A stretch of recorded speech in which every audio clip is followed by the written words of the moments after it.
boys and girls, I'm Mrs. Durbin, and I want to say Happy Read Across America Day. Today I'm going to read you a story called The True Story of the Three Little Pigs, and it's written by John Sheska and illustrated by Lane Smith. Now, this is a really cool story because it's actually told from a different point of view than you're used to. How many people have heard the story of the Three Little Pigs? Pretty much everybody, right?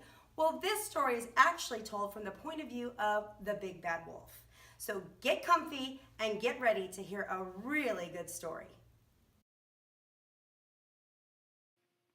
The True Story of the Three Little Pigs, as told by John Sheska, illustrated by Lane Smith. Everybody knows the story of the Three Little Pigs, or at least they think they do. But I'll let you in on a little secret. Nobody knows the real story because nobody has ever heard my side of the story.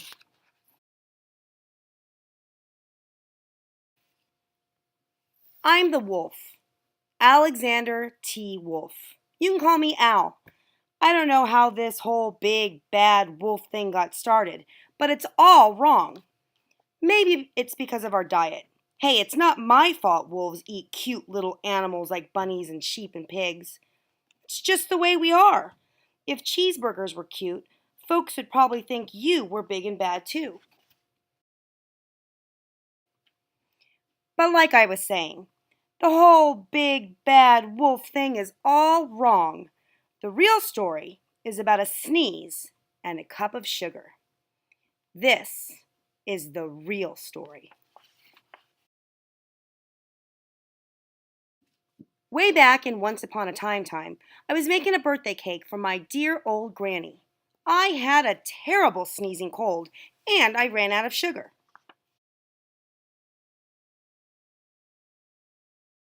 So I walked down the street to ask my neighbor for a cup of sugar. Now, this neighbor was a pig, and he wasn't too bright either. He had built his whole house out of straw. Can you believe it? I mean, who in his right mind would build a house of straw? So, of course, the minute I knocked on the door, it fell right in. I didn't want to just walk into somebody else's house, so I called, little pig, are you in? No answer. I was just about to go home without the cup of sugar for my dear old granny's birthday cake. Well, that's when my nose started to itch. I felt a sneeze coming on. Well, I huffed and I snuffed and I sneezed a great sneeze.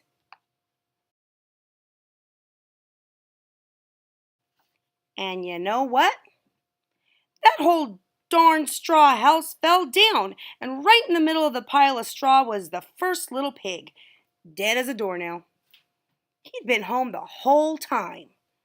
Now, it seemed like a shame to leave a perfectly good ham dinner just lying there in the straw, so I ate it up. Just think of it as a big cheeseburger just lying there. I was feeling a little better, but I still didn't have my cup of sugar, so I went to the next neighbor's house. Now, this neighbor was the first little pig's brother. He was a little smarter, but not much. He had built his house of sticks. So I rang the bell on the stick house. Nobody answered. I called, Mr. Pig, are you in? He yelled back, Go away, wolf. You can't come in.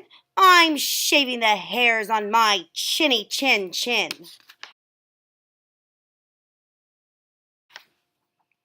Now, I had just grabbed the doorknob when I felt another sneeze coming on. I huffed, and I snuffed, and I tried to cover my mouth. But I sneezed a great sneeze, and you're not going to believe it, but this guy's house fell down just like his brother's. And when the dust cleared, well, there was the second little pig, dead as a doornail. Wolf's honor.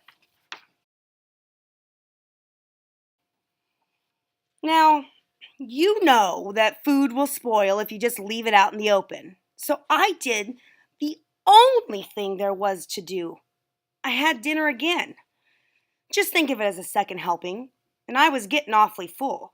But my cold was feeling a little better, and I still didn't have that cup of sugar for my dear old Granny's birthday cake.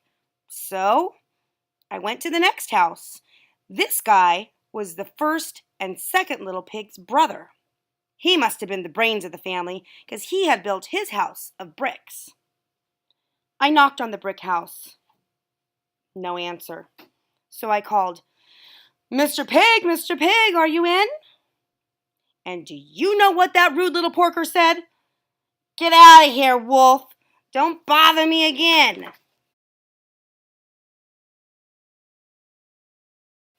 Oh, talk about impolite. He probably had a whole sack full of sugar, and he wouldn't give me even one little cup. For my dear sweet old Granny's birthday cake. What a pig! I was just about to go home and, maybe make a nice birthday card instead of a cake when I felt my cold coming on. I huffed, and I snuffed, and I sneezed once again. Then the third little pig yelled, "And your old Granny can sit on a pin." Now, I am usually a pretty calm fellow, but when somebody talks about my granny like that, I go a little crazy. When the cops drove up, of course I was trying to break down this pig's door, and the whole time I was huffing and puffing and sneezing and making a real scene. The rest, as they say, is history. The news reporters found out about the two pigs that I had for dinner, and they figured that a sick guy going to borrow a cup of sugar didn't sound very exciting. So they jazzed up the story with all of that huff and puff and blow your house down, and then they made me the big bad wolf. That's it. The real story. I was framed. But maybe you could loan me a cup of sugar.